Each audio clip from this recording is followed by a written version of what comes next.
อันนี้เห็ดขายงเยงเด้อนี่ขายงเยงขายงเยงตั้งต้นตั้งต้นเนาะขายงเยงตั้งต้น ขายงยิงตั้งต้นขาตั้งต้นเนาะขาตั้งต้นนี่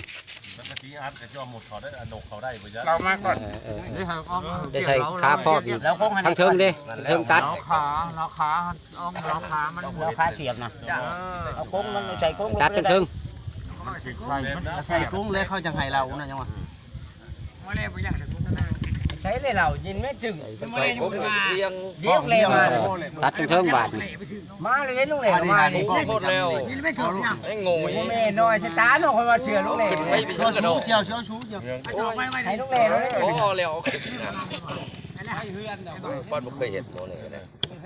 ตัดบาทนี่ป้อนข้าก็มาติดส่วน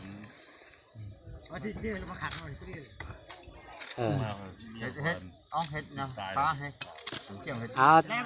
ตั้งเบิ้งบาทนี่ตั้งเบิ้งโบยูตั้งก็ได้ใส่ขาครอบนี่ป้องเดียวนี่ป้องเดียวถามเท่าแก่นี่โฮมเพิ่นว่าได้บาทนี่เอาจับตอกเราน้อยๆสักคันนิดนะจับตอกให้อ่อนปลายจับปลายให้อ่อนฟอกไม่นั่นหรอกอันนี้ตอกข้าวต้มบ่นี่ตอกมัดข้าวต้มตอกมัดข้าวต้มเนาะมัดข้าวต้มนะมัดแล้วจังโค้งเด้อโค้งแล้วจังมัดแล้วจังโคมคันพ้นแล้วโคมแล้วจัง